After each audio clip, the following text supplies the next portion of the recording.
Boa noite, meus irmãos, graça e paz a todos. Hoje nós estamos encerrando essa série, Sofrimento e Esperança, e no próximo domingo nós vamos iniciar a série sobre família. E também na parte da manhã, na escola dominical, nós vamos ter uma programação especial sobre o mês da família. E nessa noite eu quero convidar você a abrir a sua Bíblia no Salmo de Davi, que é o Salmo 22, para nós procedermos à leitura aqui desse Salmo. Salmo de Davi, número 22. Como todos os salmos de Davi, esse salmo também tem um título. E é importante que a gente saiba o título desse salmo, Salmo 22. E o título desse salmo é o seguinte: Para o mestre de música, de acordo com a melodia, a corça da manhã, salmo davídico. Meu Deus, por que me abandonaste? Por que estás tão longe de salvar-me? Tão longe dos meus gritos de angústia? Meu Deus, eu clamo de dia, mas não respondes. De noite, não recebo alívio. Tu, porém, és o santo, és o rei, és o louvor de Israel. Em ti os nossos antepassados puseram a sua confiança, confiaram e os livraste.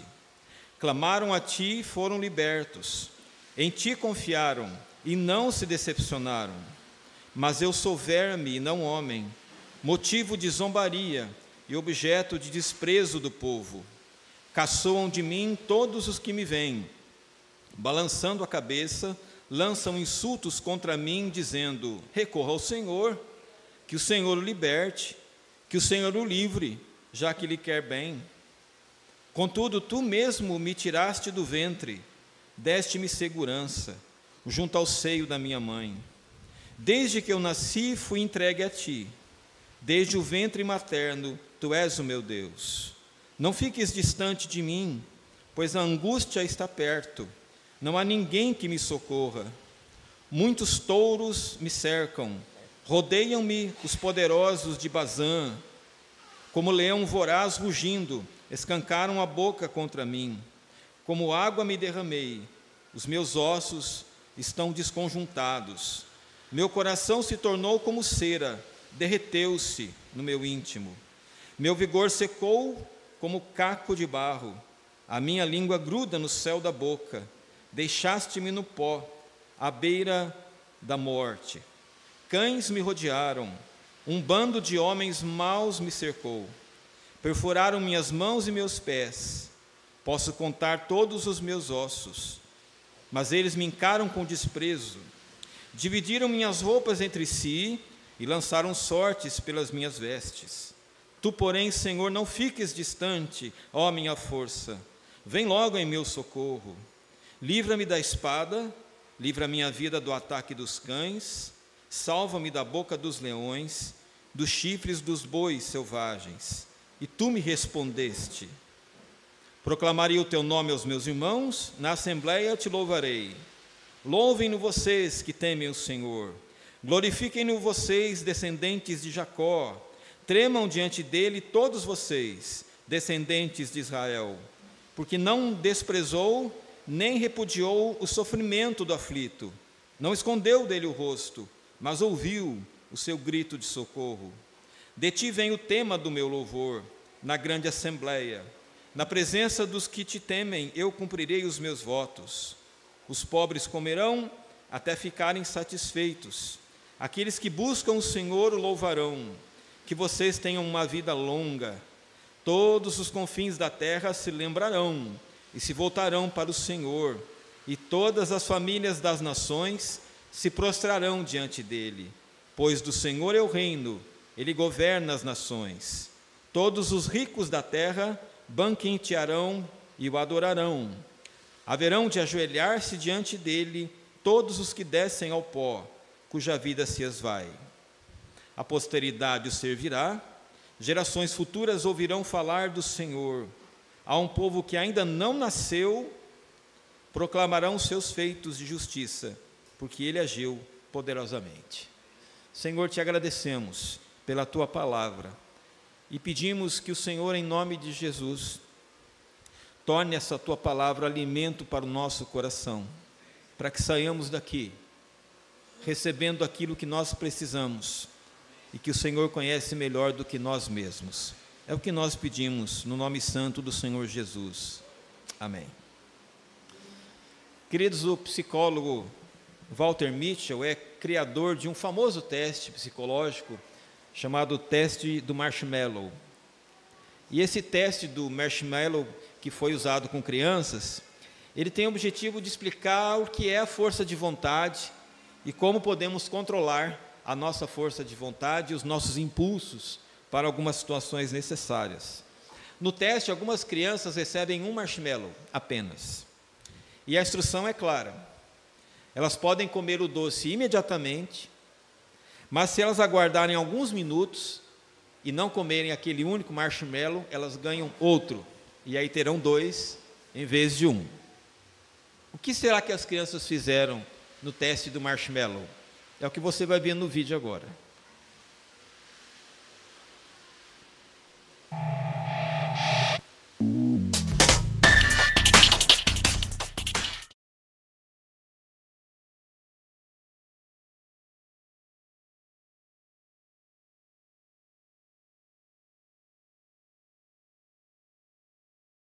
For you. You can either wait, and I'll give you another one if you wait, or you can eat it now. When I come back, I'll give you another one, so then you'll have 2. But stay in here and stay in the chair till I come back, okay? All right.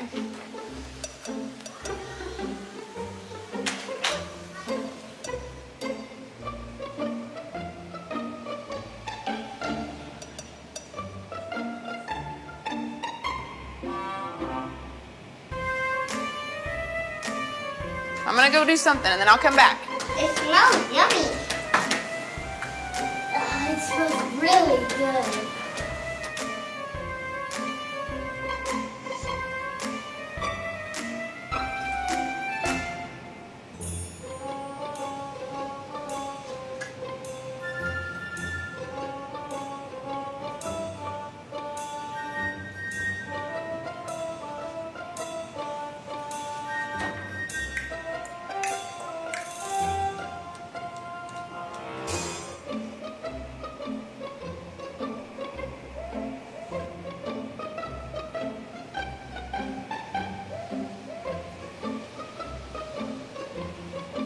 So it's up to you. You can have it now or you can wait. Okay?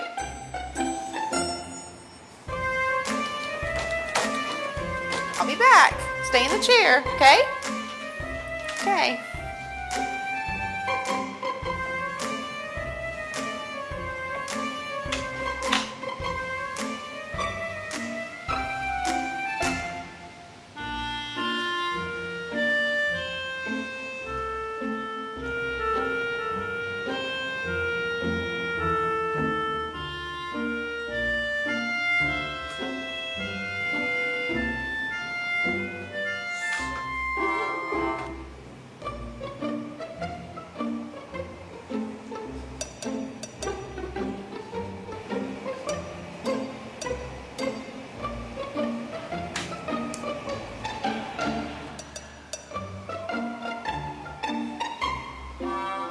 All right, so I'm gonna leave and then I'll come back, okay?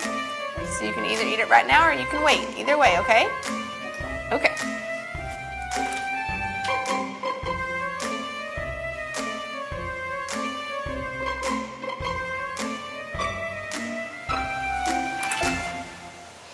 How'd you do? Did you do good? You did? Yeah. You wanted to eat it, didn't you? Yeah. So did I tell you to give you another one? Okay, now you can have both. You need them.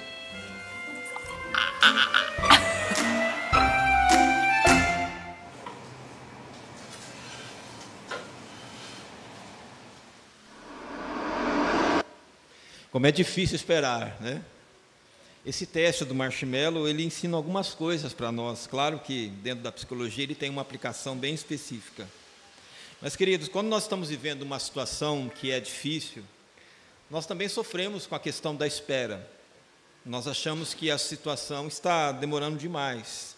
E o nosso desejo, a nossa vontade é que tudo mude muito rápido, para a gente ter aquele alívio que a gente precisa. E o Salmo 22, ele começa com uma pergunta. Ele começa perguntando: meu Deus, por que me abandonaste? E por que estás longe de salvar-me? Essa é a sensação que o salmista tem de uma certa distância de Deus em relação a ele. E este aqui, como você sabe, é um dos chamados salmos messiânicos. É um salmo que tem aplicação específica com relação ao Senhor Jesus. Curioso que Davi escreveu esse salmo sem ter a menor ideia que ele estaria descrevendo em cada versículo os sofrimentos de Jesus na cruz. Se você ler o salmo inteiro, mais uma vez, você vai perceber, cada detalhe do salmo diz respeito a uma situação específica que o Senhor Jesus viveu no momento da crucificação, as suas últimas horas. E o salmo tem um título. O título do salmo é A Corça da Manhã. No dia que os judeus, ou nos dias que os judeus se reuniam nas sinagogas, eles diziam que esta corça era um outro nome para a glória de Deus. Então eles diziam que a glória de Deus era a corça. O próprio Jesus é a glória de Deus, como João diz no seu evangelho. Ele é aquele que trouxe a glória de Deus para os homens. Jesus é a glória de Deus encarnada. E Jesus, ao mesmo tempo, é o animalzinho que foi sacrificado na cruz em nosso lugar. Ao mesmo tempo, nós sabemos que a corça é presa de animais selvagens. Também, se você ler o Salmo com atenção, você vai perceber que nos Salmos, essa corça está sendo ameaçada por outros animais selvagens. Ela é ameaçada pelo touro, no verso 12. Ela é ameaçada pelo leão, no verso 13. Ela é ameaçada pelos cães, no verso 16. O que é que isso mostra? Mostra que Jesus não foi poupado do sofrimento. Que nem mesmo Deus poupou o seu filho do sofrimento aqui nesse mundo. Ele não saiu ileso da maldade humana e não saiu ileso da maldade do pecado. O texto do Salmo 22, por exemplo, diz que os seus pés e mãos foram perfurados, verso 16. As roupas de Jesus foram divididas, os soldados lançaram sorte sobre as suas roupas para ver quem ficava com a roupa, no verso 18. Diz que ele foi furado a tal ponto que líquido saiu dele, como água me derramei, no verso 14. Então o Salmo 22, que fala da corça, lembra um outro salmo, Salmo 42, como suspira a corça pelas correntes das águas, assim, ó Deus, por ti suspira a minha alma. E queridos, naqueles momentos em que o ser humano experimenta sofrimento, o que ele mais anseia é pela presença de Deus. Ele anseia como a corça fareja a água a quilômetros de distância. Ele espera pela presença de Deus. Ele espera pelo conforto de Deus. Ele espera pelo alívio de Deus. E esse é o chamado Salmo da Cruz. Palavra por palavra do Salmo vai descrever Jesus pendurado entre o céu e a terra por amor a você e a mim. Curioso que o Salmo termina no verso 31. Você percebe que o Salmo tem duas partes. Uma parte é toda a descrição de dores, toda a descrição de sofrimento. E o final do Salmo é a vitória de Jesus na cruz. Porque o verso 31 diz assim: para um povo que ainda não nasceu, proclamarão teus feitos de justiça, porque ele agiu poderosamente. E essa palavra e esse verbo agiu no texto hebraico é ele consumou. Lembra da palavra de Jesus? Está consumado. A obra de Jesus foi completa a tal ponto que ele trouxe remédio, a salvação e a solução para o sofrimento humano. E esse salmo aqui é dividido em 3 grandes partes. A primeira parte do salmo começa no verso 1 e ele vai abordar as perguntas do sofrimento. Quais são as perguntas feitas no sofrimento? São essas perguntas: Deus meu, por que me abandonaste? São as perguntas do sofrimento. A segunda parte do salmo é no verso 24, fala da resposta de Deus ao sofrimento. Diz que Deus não menosprezou, não repudiou o sofrimento do aflito, não escondeu dele o rosto, mas ouviu o seu grito de socorro. É a resposta ao sofrimento. E a terceira parte do salmo fala do fruto do resultado do sofrimento. Todo sofrimento produzirá um fruto. O verso 27 diz: todos os confins da terra se lembrarão e se voltarão para o Senhor. Então, nesse salmo, nós temos as perguntas do sofrimento, as respostas do sofrimento e o fruto do sofrimento. E são essas três coisas que eu gostaria de conversar um pouco com você nesta noite. Quais são as perguntas do sofrimento? Davi começa dizendo: meu Deus, por que me abandonaste? Por que estás longe de salvar-me e longe dos meus gritos de angústia? Eu não sei qual era a situação específica de Davi, a de Jesus eu sei. E Jesus gritou essas palavras aqui na cruz. E ele lança dois grandes gritos ao Pai nesse momento. E são gritos, queridos, em forma de pergunta. As perguntas são: por que me abandonaste? E por que estás longe? No texto hebraico, essa pergunta por quê, na verdade não é por quê. Ela é por quanto tempo? Jesus está dizendo: até quando o Senhor estará longe? Até quando eu vou gritar? Até quando eu vou perguntar sem ter resposta? Jesus quer saber a duração do tempo da ausência de Deus. E por que Deus está ausente na cruz? Você sabe que Jesus está carregando os nossos pecados na cruz, os pecados do mundo inteiro. Ele nesse momento se fez pecados por amor a nós, e Deus não podia olhar para os nossos pecados. Isaías, no seu capítulo 1, diz que Deus não suporta o pecado associado ao ajuntamento solene, ele vira o seu rosto. E por alguns momentos então, por causa do nosso pecado que caiu sobre Jesus, o Pai desviou o olhar do seu Filho. Dá para imaginar a dor de Jesus? De alguém que vivia com a eternidade no Pai, de repente veio aqui à terra e pela primeira vez ele experimentou a dor do ser humano de sentir a ausência de Deus. E assim é também o Filho de Deus, ele se sente confuso, ele se sente desorientado, ele não sabe o que pensar, ele não sabe o que falar. A mesma coisa acontece com quem sofre, queridos. As pessoas que sofrem também fazem essa pergunta: por quanto tempo isso vai durar? Até quando, Senhor? E você sabe, cada pessoa tem uma capacidade diferente de lidar com a dor. Por exemplo, há pessoas que não aguentam uma coleta de exames. Quando eu fazia o serviço militar, eu cheguei a ver colegas desmaiando por tirar sangue. Não conseguem sequer tirar sangue e desmaiam. Eu me lembro ainda nas minhas memórias infantis, quando o pessoal da vacina Sabin ia nos vacinar em casa, tinha um garoto que eu me lembro até hoje da cena, ele agarrado no portão, gritando, berrando, porque não queria tomar a gota. E era uma gota na boca, mas ele estava apavoradíssimo. Mas tem pessoas que suportam a dor até o ponto de conseguir trabalhar com enxaqueca, com dor de cabeça. A capacidade de sentir dor varia de pessoa para pessoa. Mas, querido, seja uma dor física, seja uma dor emocional, seja uma dor espiritual, o que é que nós mais desejamos? É que essa dor acabe, é que ela tenha um fim. Você se lembra daquela mulher que procurou Jesus, que se colocou no meio do caminho? Jesus estava a caminho para curar a filha de Jairo, uma menina de 12 anos, que estava gravemente doente, e Jesus está indo com Jairo para a casa dele, para curar a filha, e essa mulher interrompe a marcha de Jesus, e ela toca o manto de Jesus. Essa mulher teve que esperar 12 anos, até ser curada pelo Senhor Jesus. A sua dor, o seu sofrimento, durou 12 anos, até que o Senhor teve misericórdia dela.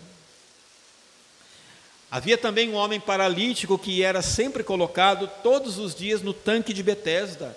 Esse homem que esperava o movimento das águas, ele teve que esperar 38 anos, até que Jesus o curasse e o fizesse andar. Então, irmãos, nem sempre o tempo é um aliado nessa questão do sofrimento. O escritor C.S. Lewis, ele diz que nós nunca duvidamos que Deus fará o melhor para nós. O nosso problema é saber quando o Senhor fará o melhor para nós. Mas Jesus não estava sofrendo na cruz só a infecção daqueles cravos nos seus pés, nas suas mãos. Ele estava recebendo um outro tipo de dor e sofrimento, a blasfêmia. As pessoas que estavam ao pé da cruz e dizendo: você que salvou os outros, por que não salva a ti mesmo? Por que não desce da cruz se é o Filho de Deus?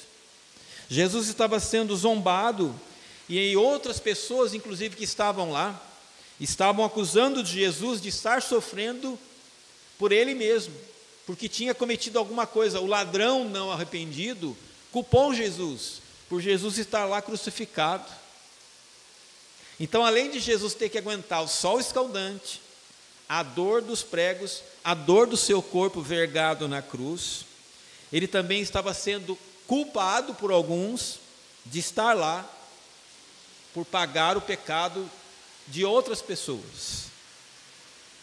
Então, deixa eu dizer uma coisa para você. A pior coisa que pode acontecer para alguém que está sofrendo, essa pessoa será acusada de não ter fé. Essa pessoa será acusada de não confiar em Deus. Essa pessoa será acusada de não ter feito a coisa certa. Além da dor que a pessoa já tem que lidar, ela ainda tem que sofrer essa acusação de não ser boa o bastante, fiel o bastante para lidar com essa questão. Então, quando você estiver ao lado de alguém que está sofrendo, não pregue um sermão para essa pessoa. Não diga para ela reagir. Quem está caído precisa da nossa mão, e não da nossa recriminação. Uma outra verdade que nós aprendemos do texto é que o sofrimento de Jesus não é o sofrimento de um homem injustiçado, não é o sofrimento de um mártir. O sofrimento de Jesus foi vicário, foi substitutivo. Ele sofreu por você, ele sofreu por mim. Isaías diz: pelas suas feridas nós somos sarados, e o castigo que nos traz a paz estava sobre ele. É verdade, irmãos, o pecado sempre traz sofrimento. Nós não podemos dizer que toda pessoa que sofre, sofre porque pecou. Mas nós podemos dizer que todo pecado pessoal vai trazer um sofrimento. Mas Jesus não merece o que ele está passando lá. Ele não está na cruz por responsabilidade dele, por ter feito mal. Ele está na cruz justamente por ser o salvador de pecadores. Ele não sabe, aliás, ele não causa aquela situação. Da mesma forma como pode acontecer com você, momentos que você não sabe explicar por que você está passando pelo que está passando. Você sabe que não pecou, você sabe que não transgrediu, você sabe que não fez a coisa errada diante de Deus. Mesmo assim você está padecendo. Mesmo assim a dor persiste em você. Mesmo assim o sofrimento chega na sua vida sem aviso prévio. Mas seja o sofrimento fruto de um pecado pessoal, ou seja ele o sofrimento resultado de algo que nós não sabemos, a atitude que Jesus ensina é nos lançar na mão de Deus, até que Deus nos salve. E é o que ele diz no verso 19, dizendo: Tu, Senhor, não fiques distante, ó minha força, vem logo no meu socorro. Quando Jesus está padecendo o que está padecendo, ele diz: Senhor, se o Senhor não me socorrer, quem vai me socorrer? Se o Senhor não estender a mão para mim, quem fará isso? Jesus se lança nas mãos do Pai e confia inteiramente que em alguma hora, em algum momento, aquele sofrimento vai acabar. Como eu disse para você, Davi escreveu o Salmo, mas jamais ele sabia que ele estava descrevendo um Messias que ele, Davi, esperava, como todo judeu. Então Davi se sentiu desamparado também. Mas olha só, a pergunta de Davi, por quê?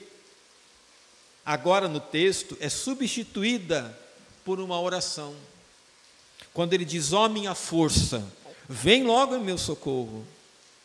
E talvez, queridos, nas horas do sofrimento, seja necessário você parar de perguntar a causa. Eu sei que muitas vezes na dor, no sofrimento, as pessoas querem descobrir por que estão sofrendo. Mas nem sempre você vai saber, e às vezes nem importa saber por quê. O que na verdade importa é falar com Deus pedindo socorro. Porque ainda que você não saiba, o Senhor vai vir em seu socorro. Amém? Então essas são as perguntas do sofrimento. Mas para toda e qualquer pergunta, o que a Bíblia ensina é a gente lançar a nossa pergunta para Deus. E Deus responderá à nossa angústia. A segunda verdade do Salmo são as respostas de Deus para o sofrimento. Olha comigo o verso 10. Davi diz assim, desde que eu nasci, eu fui entregue a ti, e desde o ventre materno, tu és o meu Deus. Quando ele começa a orar, a mente de Davi muda, ele para de perguntar por quê, até quando, e onde estás. Quando ele começa a orar, Deus ativa a memória de Davi, quando ele começa a orar. E eu tenho certeza, toda vez que você começa a orar, Deus fala com você, trazendo algum versículo da Bíblia. Não é verdade? Para mim é assim. Quando a gente começa a orar, Deus lembra alguma coisa para a gente. Deus aciona algum gatilho na nossa memória. E o gatilho que Deus acionou na memória de Davi é esse aqui. Deus, eu pertenço a ti desde o meu ventre. Então, como é que Deus responde o seu sofrimento? Ele responde fazendo a gente lembrar quem Ele é. Ele responde fazendo a gente lembrar o que Ele diz. Ele nos responde fazendo a gente lembrar da sua palavra. Porque Davi diz aqui, o Senhor é o meu Deus desde o ventre materno. Onde será que ele leu isso? Davi leu Davi. Você sabia? Por isso ele lembrou. Porque Davi no Salmo 139, ele tinha escrito, os teus olhos viram meu embrião, todos os dias determinados para mim foram escritos no teu livro, antes de qualquer deles existir. Ele leu o que ele escreveu. E Deus lembrou, lembra Davi que você escreveu aquele salmo, que desde o embrião você é meu? Então, e por isso que Davi diz, o Senhor é o meu Deus desde que nasci. Queridos, nós somos confortados por Deus, ao lembrar as suas promessas preciosas na Bíblia. E meditar nelas ajuda a receber aquela palavra específica para aquele momento certo. O Espírito Santo, que é o Consolador, nos faz lembrar de tudo que Jesus falou, de tudo que Ele ensinou. Então, para mim, a memória de Deus, ou a voz de Deus, aliás, é aquela memória de um versículo, é aquela memória de um texto da Bíblia, que vem quando eu oro a Deus. E o primeiro argumento que Davi usa para falar da resposta de Deus é que ele foi entregue a Deus desde que nasceu. Quem será que consagrou Davi a Deus? Eu imagino que, sendo judeu, Davi foi levado ao templo com 8 dias pelos seus pais para ser apresentado e para ser circuncidado, para receber o sinal da aliança, para dizer, esse garoto é meu, o Senhor disse, ele é meu. Então Davi sabia que pertencia ao Senhor quando nem tinha consciência da sua própria existência.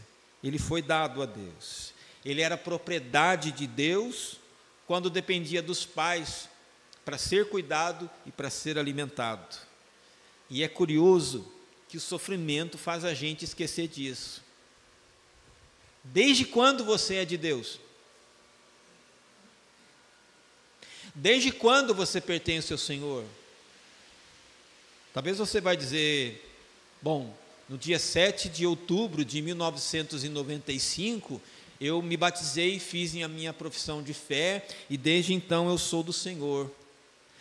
Desde 12 de dezembro de 1974, eu me rendi ao Senhor num culto de evangelismo e aceitei a Jesus levantando a minha mão. Ou 5 de janeiro de 2005, eu estava num culto como esse e senti Deus falando ao meu coração, o Espírito Santo me constrangendo, e lá do banco, na cadeira, eu decidi entregar o meu coração a Jesus.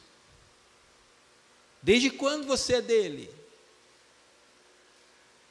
Queridos, você é dele desde que nasceu. O Salmo 127 diz, os filhos, e aí não está descrito filho de crente, filho de não crente, os filhos. Os filhos são herança do Senhor. O fruto do ventre, o seu galardão. Você é dele. Quando Davi diz, o Senhor escreveu os meus dias quando eu estava no ventre, ele está dizendo isso sobre você também. Não é só apenas sobre Davi, é sobre você. E o que conforta Davi, o que traz resposta para Davi é saber, eu sei desde quando eu sou de Deus. Desde que os meus pais me fecundaram. Porque se Deus não quisesse que eu nascesse, eu não teria nascido. Quem tem filhos já sabe disso. Quem é pai sabe que já tem um galardão aqui na terra. A gente vive falando de que o crente está esperando o galardão no céu, né? Qual será o meu galardão no céu? Não sei. Mas você já tem galardão na terra, seus filhos. O fruto do ventre é o seu galardão, diz o Salmo 127. Você já tem aqui a sua recompensa pelo seu trabalho, pela sua dedicação, pelo seu suor, seus filhos. Outro detalhe do texto é que Davi fala aqui de ventre. Ele está falando de útero. Útero é aquele lugar quentinho, o primeiro lugar que a gente morou, onde nós permanecemos 9 meses, alguns mais apressadinhos, 7, 8, né? Mas nós ficamos lá naquele lugar seguro, quentinho, confortável, e de repente começam as contrações, e aí vem o parto, e o parto é expulsão. A gente literalmente é expulso do corpo da mãe. É a saída de um mundo conhecido, confortável, para um mundo desconhecido e arriscado. A hora que nós temos que respirar com o nosso pulmão, porque não vamos mais respirar pelo cordão umbilical. A mão do obstetra que faz o parto é a primeira mão que pega a criança, que sai do útero, que acolhe a criança nesse novo mundo diferente, frio, desconhecido. Queridos, Deus é o nosso obstetra. Deus é que nos tem nas suas mãos desde que a gente saiu do útero. Desde o primeiro dia até o último dia da nossa vida. Então deixa eu dizer uma coisa para você. A sua vida não está nas mãos dos que lhe fizeram mal. A sua vida não está nas mãos das pessoas que o prejudicaram. A sua vida não está nas mãos daqueles que estão torcendo para que você fique caído. A sua vida está nas mãos do grande Deus, e é por isso que nós podemos cantar, mas eu sei que a minha vida está nas mãos do meu Jesus, que vivo está. Amém? É nas mãos dele que nós estamos, desde o começo até o fim. Essa é a primeira maneira de Deus responder a Davi. A segunda maneira de Deus responder o sofrimento é colocando um prazo para o sofrimento acabar. Eu já mencionei aqui uma famosa oração de Teresa de Ávila, que ela diz o seguinte: nada te turbe, pois tudo passa. Tudo passa. A paciência tudo alcança. Nada te espante. Quem tem a Deus, nada lhe falta. Deus lhe basta. Nada te espante, porque tudo passa. No caso de Jesus, Deus Pai ficou em silêncio, mas durante algumas horas, naquele cenário horrível de cruz, porque nós sabemos que Jesus voltou a provar a presença do Pai. A certa altura ele diz: Deus meu, por que me desamparaste? Mas a última palavra de Jesus foi essa aqui: Pai, Pai, nas tuas mãos entrego o meu espírito. Quando Jesus partiu daqui, ele caiu direto nas mãos do Pai. E o Pai voltou a falar com ele: Pai, nas tuas mãos entrego o meu espírito. E querido, só quem é pai sabe o poder que essa palavra tem. Lembra quando o teu filho caiu e ralou o joelho? Ou lembra quando ele foi tomar a primeira vacina da vida? Lembra quando seu filho correu para você quando você chegou em casa, cheio de saudade, e gritou: pai, papai, painho? Só quem é pai sabe o poder que essa palavra tem de mexer com a gente. É uma palavra tão pequena, mas tem um poder enorme no ouvido de quem escuta. Quanta ternura tem essa palavra, quanto carinho, quanto amor você sente pelo seu filho quando você ouve essa palavra. Imagine Deus. Deus sentiu a mesma coisa quando ouviu Jesus. E recebeu Jesus nos braços, e o sofrimento de Jesus acabou. Então, meus irmãos, seu sofrimento tem dia e tem hora para acabar. Do mesmo jeito que o sofrimento de Jesus acabou ali na cruz, o seu sofrimento tem hora para acabar. Amém? John Donne foi um pastor muito conhecido na Inglaterra. E talvez você nunca tenha ouvido falar do John Donne. Ele escreveu um livro fantástico sobre sofrimento. Mas você vai lembrar do John Donne por causa de uma frase. Essa frase é: por quem os sinos dobram? Já ouviu? Isso foi transformado em filme de Hollywood, né? E ele dizia: não perguntes por quem os sinos dobram. Dobrar o sino é badalar o sino, né? Não perguntes por quem os sinos dobram, eles dobram por ti. Ele estava falando que na época era muito comum, quando alguém morria, badalar o sino dobrava quando alguém morria. Então não perguntes por quem os sinos dobram, porque quando alguém morre, alguém que morreu, a humanidade está morrendo nesse homem, nessa mulher. Não perguntes por quem os sinos dobram, eles dobram por ti e por mim. O John Donne, que escreveu isso, nesse livro de sofrimento, inclusive, ele descreve uma frase, um momento, aliás, em que ele quase morreu quando ele pegou uma peste, uma pandemia. No final da doença, porém, recuperado, ele fez essa oração aqui. É uma oração a Deus. O tempo será engolido pela eternidade. A esperança será engolida pela tua vinda. Todos os salvos serão uma oferta para ti. Tu poderás receber deles o louvor, e eles receberão de ti a glória para todos sempre. Amém. Queridos, Deus está de braços abertos esperando você clamar e chamá-lo de Pai. Deus não resiste à oração de alguém que o chama de Pai. Chega um momento em que Deus para de ficar em silêncio. Chega um momento que Deus age.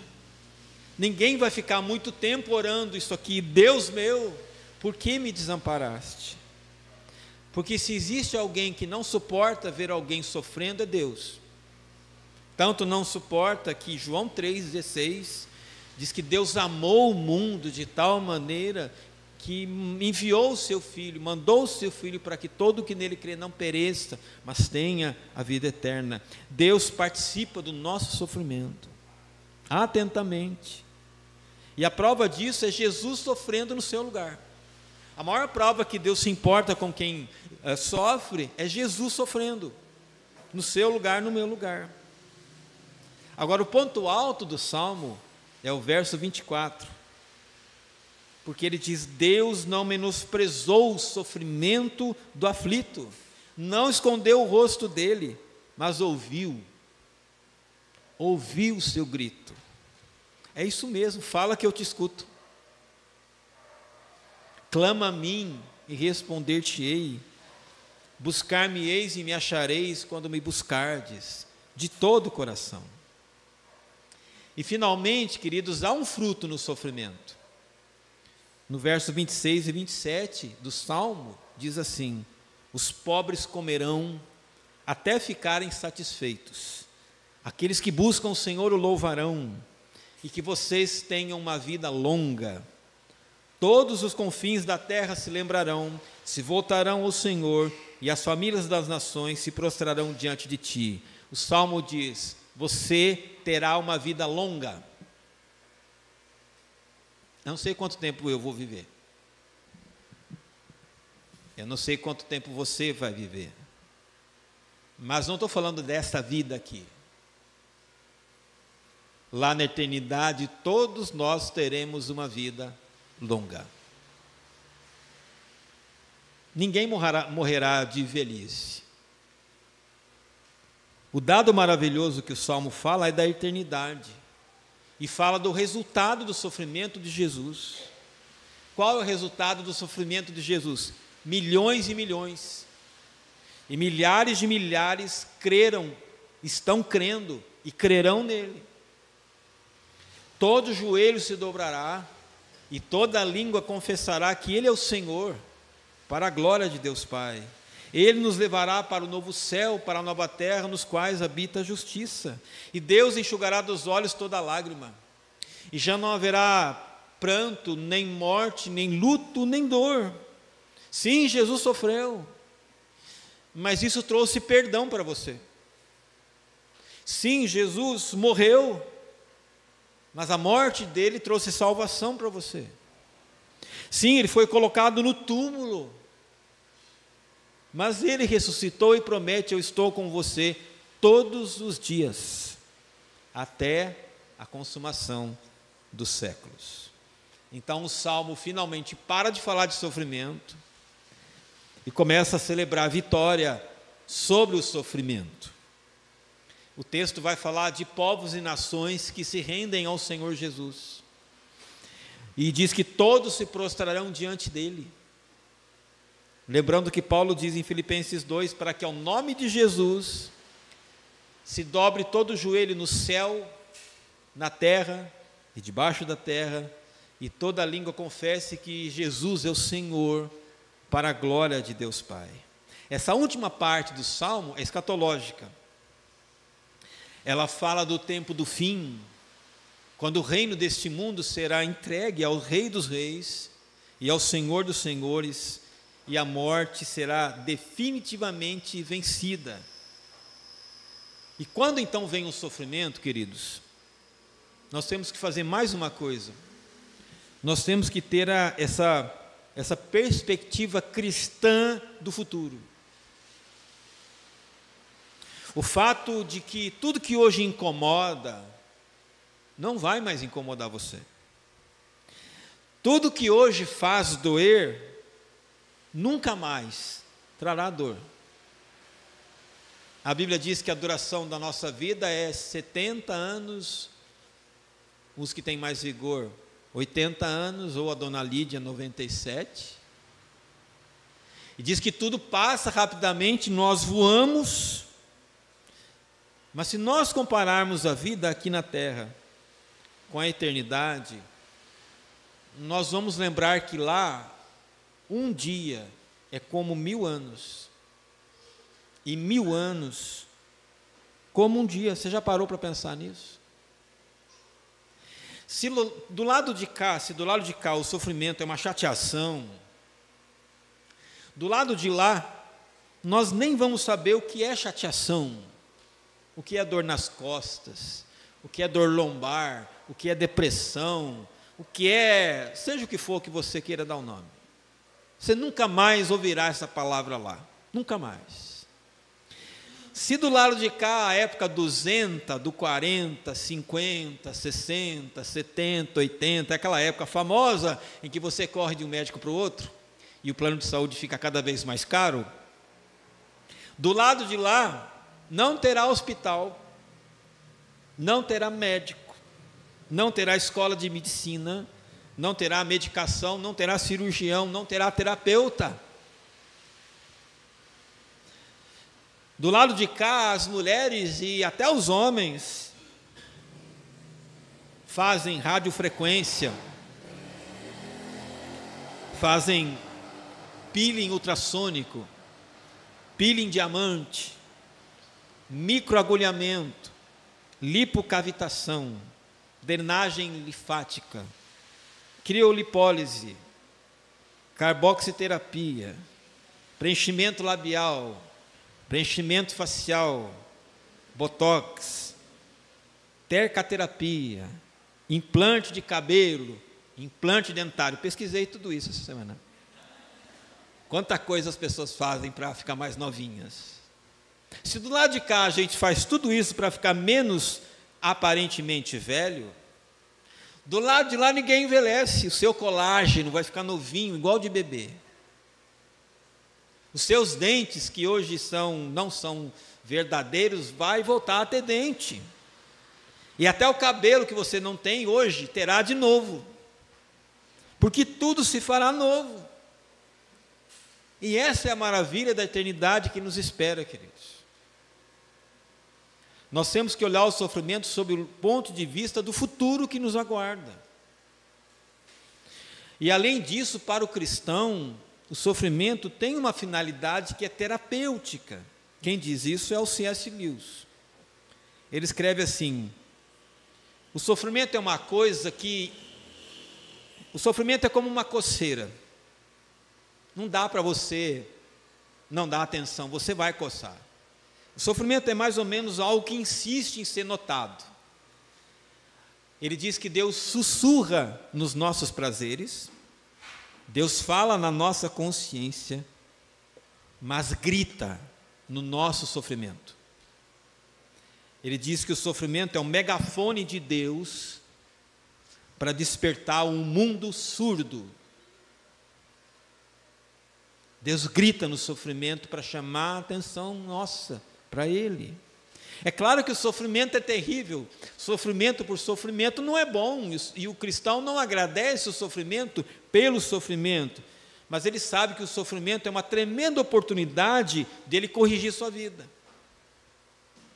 Ele sabe que o sofrimento é uma tremenda oportunidade dele fazer correções de rota na sua história. O sofrimento vai remover aquele véu que eu tinha sobre os meus olhos. O sofrimento vai plantar a bandeira da verdade no meu coração, e o sofrimento vai criar obediência para uma alma que antes era rebelde, que fazia tudo que dava na telha. Então há um fruto bom no sofrimento. Santo Agostinho dizia que Deus quer nos dar a presença dele, mas ele não consegue quando as nossas mãos estão sempre cheias. Quantas vezes Deus quer que eu e você experimentemos mais dele e a gente não experimenta, não porque ele não queira, mas porque nós estamos cheios, as nossas mãos cheias. E ele diz que para nós muitas vezes a gente considera Deus como aquele piloto de caça que carrega o paraquedas. Ele sobe no caça, vai fazer uma missão, e ele faz de tudo para não usar o paraquedas, para não ser ejetado. Ele leva o paraquedas, mas ele torce para não ter que usá-lo. Ele diz que muitas vezes o cristão é assim. Deus é o seu paraquedas, ele torce para não precisar usar. Porque só na hora do aperto é que ele puxa o fio, a corda, e aí Deus sustenta ele, e Deus o liberta. Não espere a necessidade de você ser ejetado da vida para Deus abrir o paraquedas para você. Não é preciso chegar a esse ponto. Então o sofrimento ele vai trazer algum fruto em relação a nós e Deus. O sofrimento levou Jó a dizer que antes ele conhecia Deus, sim, mas pela informação. Eu te conhecia de ouvir.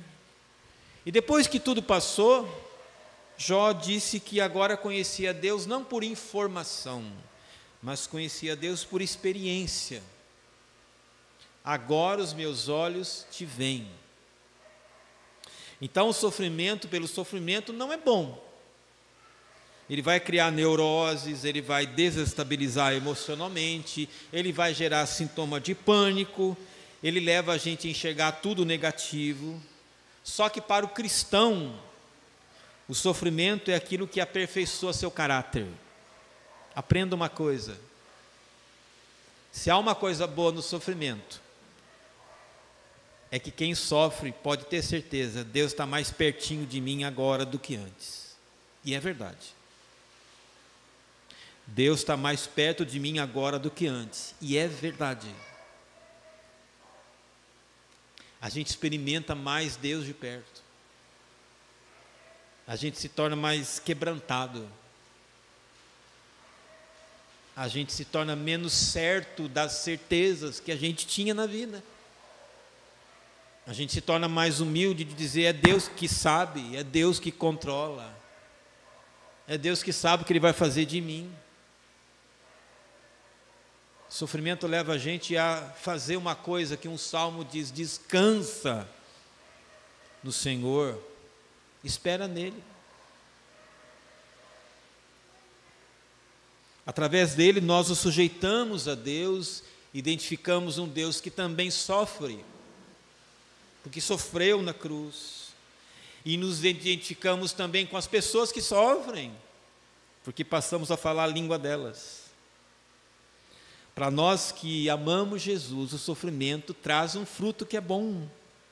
Deus está trabalhando em você. Não esqueça disso. E você vai sair desse sofrimento melhor do que você entrou, tenha certeza disso. O Salmo 119, 71 diz assim: para mim foi bom eu ter sido afligido, para que eu aprendesse os teus estatutos. Então, para o salmista, se há uma coisa boa no sofrimento, eu aprendi mais de Deus no sofrimento do que antes. Eu me aproximei mais dele. O sociólogo britânico Rodney Stark, ele escreveu um livro chamado O Crescimento do Cristianismo. E ele diz que um dos motivos que levou a igreja do século I a crescer tanto foi a maneira como os cristãos do século I reagiram às pandemias daquela época, que ele supostamente acredita que eram varíola e peste bubônica. E ele diz que quando a infecção se alastrou por Roma, os romanos deram no pé e fugiram da cidade. Largaram seus parentes lá para morrer de peste. Mas os cristãos permaneceram onde estavam, cuidando e alimentando seus parentes e familiares, e cuidando inclusive dos vizinhos que foram abandonados. Um outro teólogo chamado Stanley Hurwas descreve a igreja como o grupo de pessoas que aprendeu a estar doente e pedir ajuda para poder estar presente para quando alguém adoecer. A igreja é o grupo de pessoas que aprendeu a estar doente e através disso aprendeu a estar presente para quem sofre. Então, o fruto do sofrimento é que o sofrimento nos torna mais humanos, mais dispostos a ter misericórdia de quem também sofre e por isso mais parecidos com Jesus. Eu quero terminar com uma frase do pregador inglês Charles Spurgeon. Ele dizia o seguinte: os nossos sofrimentos são a oficina de Deus. Esses dias atrás eu levei meu carro para fazer manutenção preventiva. Mas às vezes é verdade que o teu carro quebra na tua mão, mesmo que você tenha feito manutenção preventiva. Você chama lá o seguro leva o teu carro na oficina mecânica para consertar o seu carro. O seu carro precisa parar para fazer manutenção. E Charles Spurgeon diz que de vez em quando Deus para a gente para fazer manutenção.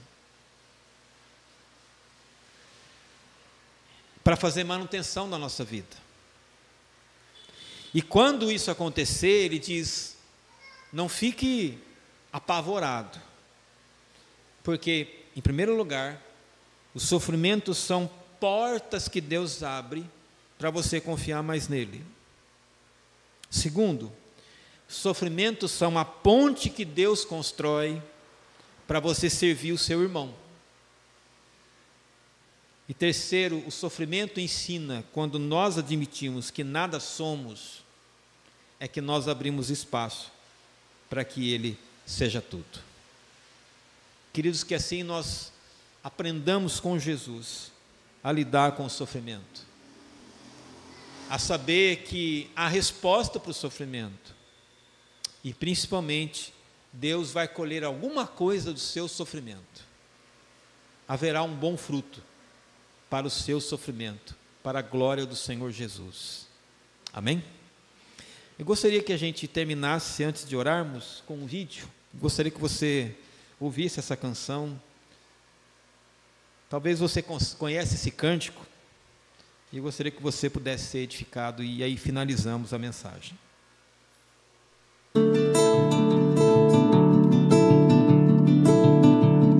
Me diga, andorinha, você que já voou o mundo inteiro, se houve um momento só, por cima de um continente, por sobre qualquer cidade em que te faltou o céu, será que o infinito espaço a teu redor é suficiente para voares livre e viver feliz?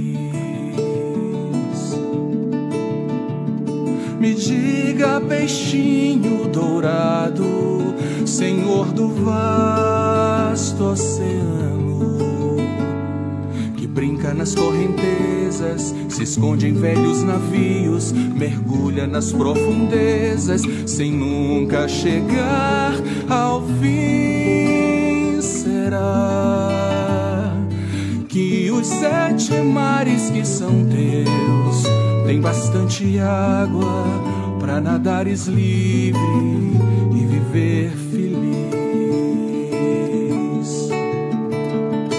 Puxam a cadeira, minha alma, que eu quero te perguntar: por que me roubas a calma e botas tristeza no olhar? Vamos entrar num acordo, vida tranquila viver. Lembra daquilo que o mestre falou: a minha graça te basta. Yeah, yeah, yeah.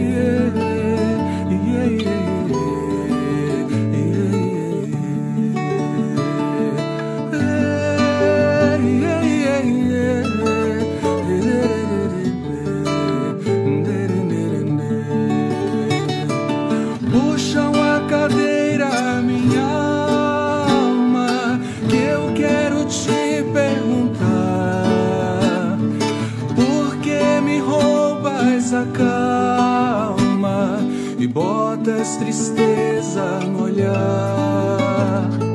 Vamos entrar num acordo, vida tranquila viver. Lembra daquilo que o mestre falou: a minha graça te basta. Yeah, yeah, yeah.